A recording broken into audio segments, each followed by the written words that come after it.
நண்பர்கள் அனைவருக்கும் வணக்கம். இன்னைக்கு நம்ம என்ன மாதிரியான கதை பார்க்க போகிறோம் அப்படின்னு பார்த்தீங்கன்னா, நம்ம சாப்பாட்டு ராமன் அப்படின்னு சொல்லுவாங்க.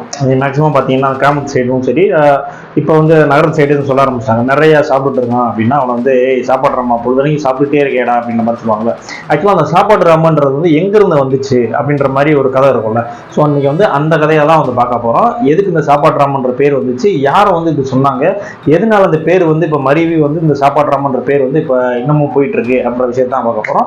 ஸோ நம்ம வீடியோவை ஃபுல்லாக பார்ப்போம். ஓகே, இப்போ நம்ம கதைக்கு போவோம். இப்போ இந்த சாப்பாட்டு ராமன்ற கதை எங்கே ஆரம்பிக்குது அப்படின்னு பார்த்தீங்கன்னா, ராமாயணத்தில் ஒரு கிளை கதை மாதிரி தான் வருது.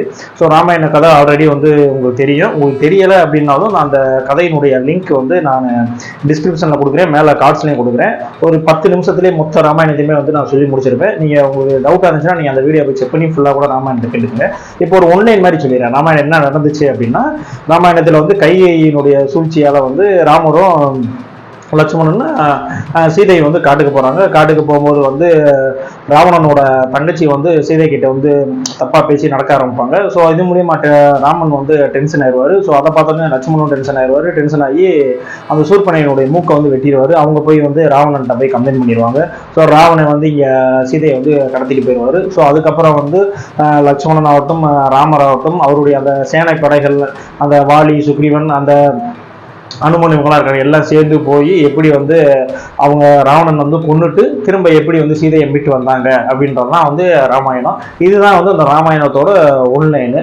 ஸோ இப்போ இந்த சாப்பாட்டு ராமன் கதைக்கு இது எதுக்கு நான் சொல்லிட்டு இருக்கேன் அப்படின்ற மாதிரி உங்களுக்கு தோணலாம். ஸோ இந்த கதைக்கு முக்கியமான காரணமே இந்த ராமர் தான். இந்த ராமர் மூலியமாக தான் இந்த சாப்பாட்டு ராமன் அப்படின்ற பேரே வந்துச்சு. இப்போ பார்த்தீங்கன்னா ராமனும் சீதையும் இப்போ திரும்ப அவங்க வனவாசம்லாம் முடிஞ்சு ராவணன்லாம் கொன்னாச்சு. இப்போ கொன்னுட்டு திரும்ப அவங்க அயோத்திக்கே திரும்புறாங்க. ஸோ அயோத்திக்கே திரும்ப போயிட்டு இருக்கும் போது ராமனுக்கு ஒரு யோசனை வருது. என்ன யோசனை வருது அப்படின்னா, அவர் காட்டுக்கு வனவாசம் ஆரம்பத்தில் வந்தார்ல. ஸோ வரும்போது பரத்வாஜ முனிவர்னு ஒரு ஆள் இருக்காரு. ஸோ அவரை போய் பார்த்துட்டு அவர்கிட்ட ஆசீர்வாதம்லாம் வாங்கிட்டு தான் காட்டுக்கு வனவாசமாக வந்தார்.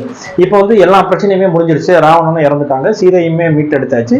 ஸோ இப்போ நம்ம ஆரம்பத்தில் வரும்போது பரத்வாஜ முனிவரை பார்த்து ஆசீர்வாதம் வாங்கிட்டு வந்தோம்ல. ஸோ இப்போ நம்ம வீட்டுக்கு போக போகிறோம். சரி, போகும்போதும் அவர்கிட்ட சொல்லிட்டு ஒரு ஆசீர்வாதத்தை வாங்கிட்டு போவோம் அப்படின்ற மாதிரி ராமருக்கு தோணி இருக்கு. இந்த ஆசையை கூட இருந்த எல்லாத்துக்குமே, அனுமன் எல்லாத்துக்குமே சொல்றாரு. ஸோ எல்லாத்துக்குமே இது ஓகே தான். ஓகே, ஒரு நல்ல விஷயம். வீட்டுக்கு திரும்பி நம்ம போய் 14 வருஷம் கழிச்சு காட்டுல இருந்து நீங்க வீட்டுக்கு போறீங்க, பரத்வாஜ முனிவரை பார்த்து ஆசீர்வாதம் வாங்கிட்டு போறோம்னா எங்களுக்கும் சந்தோஷம் தான், வாங்க எல்லாருமே சேர்ந்தே போகலாம் அப்படின்ற மாதிரி சொல்றாங்க. எல்லாருமே சம்மதம் தெரிவிச்சிட்டாங்க. ஸோ எல்லாருமே சம்மதம் தெரிவிச்சோடனே ராமர் அந்த பரத்வாஜ முனிவருடைய அந்த ஆலயம் வீடு இருக்குல்ல, அந்த வீட்டுக்கு போறாரு. போனோடனே பரத்வாஜ முனிவர் பார்த்தோன்னே ராமருக்கு ரொம்ப எக்ஸைட் ஆயிட்டாரு. ரொம்பவுமே பார்த்துட்டு ரெண்டுமே கட்டி தழுவி ரொம்பவுமே பேசிக்கிறாங்க. ஏன்னா 14 வருஷமா எந்த டச்சிலுமே இல்லை, இப்பதான் பேசுறான்றனால ரொம்பவுமே நிறைய பேசிக்கிறாங்க. ஆனா பரத்வாஜ முனிவர் எதிர்பார்க்கவே இல்லை ராமரை. ஏன்னா ராமர் ஆசீர்வாதம் வாங்கிட்டு காட்டுக்கு போனாரு. ஆனா திரும்ப ரிட்டர்ன் போகும்போது அவர் வீட்டுக்கு ஆசீர்வாதம் வாங்குவாரு அப்படின்ற மாதிரி விஷயத்த பரத்வாஜ முனிவர் எதிர்பார்க்கவே இல்லை. உடனே ராமனை பார்த்த மகிழ்ச்சியில பரத்வாஜ முனிவர் என்ன சொல்றாரு அப்படின்னா, நீங்க எப்படி இருந்தாலும் வீட்டுக்கு தான் போறீங்க, உங்களுடைய அயோத்திக்கு உங்க வீட்டுக்கு போறீங்க, இருந்தாலும் எனக்காக இன்னைக்கு ஒரு நாள் நைட்டு மட்டும் இங்க இருந்து என் கூட நீங்க விருந்து சாப்பிட்டு போனீங்க அப்படின்னா எனக்கு ரொம்பவுமே சந்தோஷமா இருக்கும். ஸோ இதுக்கு மட்டும் நீங்க எனக்கு நீங்க சப்போர்ட் பண்ணணும் அப்படின்ற மாதிரி அந்த பரத்வாஜ முனிவர் கேட்கிறாரு. ஸோ சுத்தி இருந்த எல்லாருமே அனுமன் அந்த கேங்க வானரப்படை எல்லாமே என்ன சொல்றாங்கன்னா, சரி ஓகே தான், வீட்டுக்கு போறதுன்னு ஆகி போச்சு, சரி அவர் விருந்து தர்றாரு, அந்த விருந்தை சாப்பிட்டு போலாமே அப்படின்ற மாதிரி எல்லாருமே ஓகே சொல்றாங்க. ஆனா ராமன் மட்டும் அந்த இடத்துல யோசிச்சுக்கிட்டே இருக்காரு. இதுக்கு நம்ம ஓகே சொல்லலாமா வேணாமா அப்படின்ற மாதிரி யோசிச்சுக்கிட்டே இருக்காரு. ஏன் அவர் யோசிக்கிறாரு அப்படின்னா, இவர் காட்டுக்கு உள்ள வராருல்ல, 14 வருஷம் நீ வனவாசம் போன்னு சொல்லி அவன் வீட்டுல அனுப்பிச்சு விட்டு இவர் வராருல. அப்ப வரும்போது அவருடைய தம்பி ஒத்துக்கிறவே மாட்டாருல. பரதன் இருக்காருல்ல, ஒரு தம்பி பரதன் அன்னை இப்படி காட்டுக்கு போய் வனவாசமா இருக்கிறத ஏத்துக்கவே மாட்டாருல. அந்த பரதன் காட்டுக்குள்ளேயே அவருமே வருவாரு. ஏன்னா நீங்க தான் இந்த அரியாசனத்துல உட்காரணும், இது உங்களுக்கான அரியணை, நீங்க பாட்டு இப்படி காட்டுக்குள்ள வந்துட்டீங்களே, நான்லாம் கண்டிப்பா அந்த அயோத்தியை ஆள மாட்டேன் அப்படின்னு சொல்லுவாரு. ஸோ அப்போதைக்கு ராமன் என்ன சொல்லுவாரு அப்படின்னா, இல்ல நீ தான் கண்டிப்பா ஆளணும், நாங்கெல்லாம் காட்டுக்குள்ள வந்துட்டோம், நீ தான் அயோத்தியை நல்லபடியா பார்த்துக்கணும் அப்படின்னு சொல்லுவாரு. ஸோ அப்ப கூட பரதன் என்ன சொல்லுவார் அப்படின்னா, ராமனுடைய அந்த காலணிகள் செருப்பு இல்லை, அதை வாங்கிட்டு போய் அதை தான் அந்த சிம்மாசனத்துல வச்சு அவரு ராமரே அந்த அயோத்தியை ஆண்டுட்டு இருக்கிற மாதிரி தான் ஒரு கிரியேட் பண்ணி அந்த செருப்பை வச்சுதான் ஆண்டுட்டு இருப்பாரு பரதன். ஸோ அப்போ பரதன் ராமர்கிட்ட என்ன சொல்லியிருப்பாரு அப்படின்னா, இந்த 14 வருஷம் முடிஞ்சு நீங்க வரும்போது நான் கண்டிப்பா உங்களுக்காக நான் வெயிட் பண்ணிட்டு இருப்பேன். நீங்க வர்றதுக்கு ஒரு மணித்துளி கூட நீங்க தவறுனா கண்டிப்பா நான் அந்த இடத்துல நான் செத்து போயிடுவேன் அப்படின்ற மாதிரி ராமன் மேல சத்தியம் பண்ணியிருப்பாரு பரதன். ஸோ இந்த சத்தியம் ராமனுக்கு ஞாபகம் வரும். ஏன்னா நம்ம வனவாசம் முடிஞ்சிருச்சு, இப்போ நம்ம வீட்டுக்கு வருவோம்னு சொல்லிட்டு பரதன் வந்து வெயிட் பண்ணிட்டு இருப்பாப்புல. நம்ம பாட்டுக்கு இங்கே நைட் இங்கே ஸ்டே பண்ணி சாப்பிட்டுட்டு காலையில் போகிறோம் அப்படின்னா டைம் ஆயிரும். நைட்டு ஃபுல்லாக இங்கேயே சாப்பிட்டு தூங்கினா 10 மணி நேரம் 12 மணி நேரம் ஆயிரும் தூங்குறது, தூங்கி எழுந்திரிச்சு காலையில். ஸோ அவர் பாட்டுக்கு நான் வரலன்னு சொல்லிட்டு பரதன் வந்து இறந்து போயிட்டாருன்னா என்ன பண்ணுறது அப்படின்னு மாதிரி அந்த யோசனையிலேயே வந்து ராமன் வந்து இருந்துகிட்டே இருக்காரு. ஸோ அப்போதான் வந்து ராமருக்கு வந்து ஒரு ஐடியா தோணுது. என்ன தோணுதுன்னா, அந்த பரத்வாஜ முனிவர்கிட்ட போய் சொல்றாரு, இந்த மாதிரி நான் வந்து 14 வருஷம் வனவாசம் முடிஞ்சோடனே நான் வந்து அயோத்திக்கு வரேன்னு சொல்லியிருந்தேன். அதே மாதிரி பரதனும் சரிங்க நீங்க போயிட்டு வாங்க, நான் நீங்க வர்றதுக்கு 1 மணி துளி கூட லேட் ஆனா கூட நான் இறந்து போயிடுன்ற மாதிரி சொல்லிட்டான். இப்போ நீங்க வேற இருந்து நீங்க சாப்பிட்டு தான் போகணும் அப்படின்ற மாதிரி சொல்லிடுறீங்க. சாப்பிட்டு ரெஸ்ட் எடுத்துட்டு போனா எப்படியும் காலையில பொழுதாயிரும். ஸோ நான் வந்து இங்க இருந்து நான் சாப்பிட்டு ரெஸ்ட் எடுத்துட்டு இருக்கேன் அப்படின்ற விஷயமாவது அங்க போய் பரதன் சேர்ந்துருச்சு அப்படின்னா அவனும் சந்தோஷமா இருப்பான், அவனும் சாக மாட்டான். ஸோ நான் என்ன பண்றேன் அப்படின்னா, நீங்க எல்லாரும் சாப்பாடு நீங்க பரிமாறுங்க, நான் வந்து அனுமனை மட்டும் அங்க அமுச்சு விடுறேன். அமுச்சு விட்டு பரதன்ட்ட போய் இந்த மாதிரி வந்து உங்க அண்ணன் வந்து பரத்வாஜ முனிவர் வீட்டுல உட்காந்து சாப்பிட்டு ரெஸ்ட் எடுத்துட்டு காலையில வருவாரு அப்படின்ற விஷயத்த மட்டும் அவர் போய் சொல்லிடட்டும் அப்படின்னு பரத்வாஜ முனிவர் ஓகே அதுவும் நல்லதுதான், ஒரு இன்ஃபர்மேஷன் வந்து அவருக்கு கிடைச்சிருச்சு, தகவல் கிடைச்சிருச்சு அப்படின்னா அவருமே ஓகே ஹாப்பியா இருப்பார்ல. சரி நீங்க அனுமனை அனுப்பிச்சு விடுங்க அப்படின்றாங்க. ஸோ அனுமன் வந்து இந்த தகவலை வாங்கிட்டு வந்து பறந்து வந்து போயிட்டு இருக்காரு. எங்க போயிட்டு இருக்காரு? அயோத்தி போயிட்டு இருக்காரு. யாருக்கிட்ட? பரதன் கிட்ட போய் இந்த விஷயத்த ரெஸ்ட் எடுத்துட்டு காலையில தான் வருவாரு அப்படின்ற விஷயத்த சொல்றதுக்காக அனுமன் வந்து பரதனோட இருப்பிடத்தை நோக்கி போயிட்டு இருக்காரு. ஸோ இங்க பாத்தீங்கன்னா பரத்வாஜ முனிவர் தடபுடலா வந்து சமைச்சிட்டு இருக்காரு. கிட்டத்தட்ட 64 வகை சாப்பாடுகள், சைவத்துல 64 வகையான சாப்பாடுகள்லாம் ரெடி பண்ணி நல்ல இலையெல்லாம் தலவாழை இலையெல்லாம் உள்ள வெட்டி பயங்கரமா வந்து சாப்பாடு ரெடி பண்ணிட்டு இருக்காரு. ஆனா இங்க சாப்பாடு வந்து இங்க இருக்க ஆளுக்கு மட்டும்தான் வந்து ரெடி பண்ணிட்டே இருக்காரு. அந்த போன அனுமனை வந்து அவர் வந்து கணக்கிலே எடுக்கல. ஸோ அவர் போயிட்டார்ல, போயிட்டு சரி வர லேட் ஆயிடும் அப்படின்ற மாதிரி ஒரு மைண்ட்ல வச்சுக்கிட்டு இருக்கிற ஆளுக்கு மட்டும் சாப்பாடை தடபுடலாம் வந்து எல்லாம் ரெடி பண்ணிட்டாரு. ரெடி பண்ணிட்டு சாப்பாடுக்கு எல்லாத்தையும் உட்காந்து எல்லாத்தையும் இலை போடுறாங்க.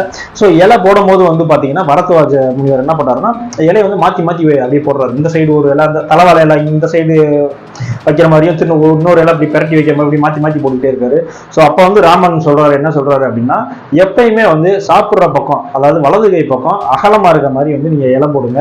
அதுதான் வந்து எல்லாத்துக்குமே வந்து சாப்பாடு அதிகமா வைக்க முடியும், அவங்களும் சாப்பிடுறதுக்கு வந்து ஈஸியாகவும் இருக்க முடியும் அப்படின்ற மாதிரி ராமர் சொல்றாரு. இப்ப வரைக்கும் நம்ம தலவாழை இலை போட்டோம்னா இந்த சாப்பிடுற பக்கம் பெருசா போடுவோம். இது வந்து ராமன் சொன்னது அப்படின்ற மாதிரி புராணத்துல சொல்றாங்க. ஓகே, இப்ப வந்து சாப்பாடு எல்லாத்துக்கும் வச்சுட்டு இருக்காங்க. ராமன் மட்டும் என்ன பண்றாரு அப்படின்னா, நல்ல இலை அந்த தலவாழை இலையை விரிச்சு அவர் பக்கத்துல இருக்கிறத மட்டும் சாப்பாடா வச்சுட்டு இருக்காரு. ஸோ அந்த ஆப்போசிட் சைடு வந்து எம்டியாவே இருக்கு. எல்லாருமே வந்து ஒரு மாதிரி விசித்திரமா பார்த்துக்கிட்டே இருக்காங்க, ஏன் அந்த இடத்த மட்டும் அவர் எம்டியாவே வச்சிருக்காரு அப்படின்னு. அப்போதைக்கு ராமர் என்ன பண்றாருன்னா, இந்த பழங்கள் இதெல்லாம் வைப்பாங்களா அதை ஃபுல்லா வந்து அந்த இலைக்கு அந்த சைடு வந்து வச்சுட்டு இருக்காங்க.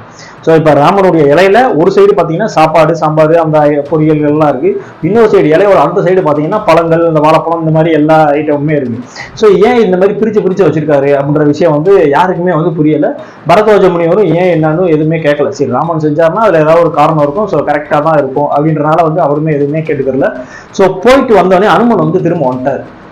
ஸோ அனுமன் வந்து விஷயத்தை சொல்லிட்டு பரதன்ட்ட விஷயத்தை சொல்லிட்டு வந்தோடனே இந்த பரத்வாஜ முனிவருக்கு ரொம்பவே பதட்டமாயிடுச்சு. ஐயோ நம்ம இவனை விட்டுட்டு நம்ம பாட்டு இங்க இருக்க ஆளுக்கு மட்டும் சமைச்சு சாப்பாடு போட ஆரம்பிச்சோமே, இவனை நம்ம கணக்கிலேயே எடுத்துக்கலையே, இப்போ இவன் பட்னியா கிடப்பானே அப்படின்ற மாதிரி யோசிக்க ஆரம்பிச்சிடறாங்க. அப்போதைக்கு தான் ராமன் சொல்றாரு, என்னுடைய இலையில இந்த சைடு இருக்க சாப்பாடை நான் சாப்பிட்டுக்கிறேன், அந்த சைடு இருக்க பழங்களை நான் உனக்காக தான் வச்சிருந்தேன். ஏன்னா உனக்கு சமையல் செய்யும் போது வந்து பரத்வாஜ முனிவர் வந்து மறந்துட்டாரு. ஸோ நான் மறந்தவரை நான் திரும்ப எதுன்னு அவன்கிட்ட சொல்லலை, இருந்தாலும் எனக்கு வைக்கக்கூடிய சாப்பாடுகளை நான் பிரித்து நீ என்னென்ன விரும்பி சாப்பிடுவியோ அதெல்லாம் நான் வந்து இங்கிட்டு வச்சிருக்கேன் அப்படின்ற மாதிரி சொல்லிட்டு அந்த சைடு இருந்த பழங்களை ஃபுல்லா வந்து அனுமன் சாப்பிட்டாரு, இந்த சைடு இருந்த சாப்பாடை ஃபுல்லா வந்து ராமர் சாப்பிட்டாரு. ஸோ அந்த ராமர் வந்து சாப்பாடை சாப்பிட்டாரு அப்படின்ற காரணத்தினாலதான் சாப்பாட்டு ராமன் அப்படின்ற ஒரு பேர் வந்து வந்துச்சு. இதுதான் வந்து சாப்பாட்டு ராமன் உருவான கதை. இதுக்குள்ள அந்த சின்ன விஷயத்துக்கு வந்து இவ்வளவு பெரிய கதை சொன்னேன் அப்படின்ற மாதிரி உங்களுக்கு தோணுதான். எந்த விஷயத்தையுமே அது ஒரு பேச்சளவுக்கு சொல்லிட்டு போயிடுவாங்க, ஆனா அது எதனால எப்படின்றதுக்கான அது இது விஷயம் தெரிஞ்சுக்கணும்ல. ஸோ அதுக்காக தான் இந்த வந்து ஸ்டோரி போட்டேன். இப்போ வந்து இனிமேல் வந்து நீங்க அதிகமா சாப்பிட்றாங்க அவங்கள போயிட்டு நீங்க சாப்பாடுறாமன் அப்படின்ற சொல்றதுக்கான அவசியம் வந்து இருக்காது. ஏன்னா இது மூலியமா நீங்க தெரிஞ்சுக்கிட்டீங்களா எதனால வந்து அவர் சாப்பாடுறாமன் அப்படின்ற மாதிரி பேர் வந்துச்சுன்னு. ஸோ அந்த சைடு இருக்க பழங்களை அனுமனை கொடுத்துட்டு இந்த சைடு இருக்க சாப்பாடை சாப்பிட்டதுனால மட்டும்தான் சாப்பாடு சாப்பிட்ட ராமன் அப்படின்றது தான் சாப்பாடு ராமன் அப்படின்ற மாதிரி வந்து மருவி இந்த காலத்துல வந்து அப்படியே வந்துருச்சு.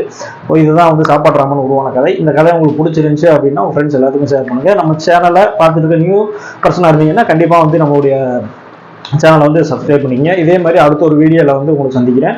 இது இல்லாமல் உங்களுக்கு வேற ஏதாவது ஒரு பழமொழி இருக்கும், அந்த பழமொழிக்கு என்ன பேக்ரவுண்ட் என்னன்னு தெரியாமல் இருக்கும், இந்த சில வார்த்தைகள் வந்து சொல் வழக்கில் வந்து மருவி ஒரு வார்த்தையாக இப்போ வந்து உருவாகிருக்கும். ஸோ அந்த மாதிரி இருந்துச்சுன்னா அதுக்கு முன்னாடி என்ன கதைகள்லாம் இருக்கு அப்படின்னு உங்களுக்கு தெரிஞ்சுக்கணும்னு ஆசையாக இருந்துச்சுன்னா கண்டிப்பாக கமெண்ட்ஸில் சொல்லுங்க.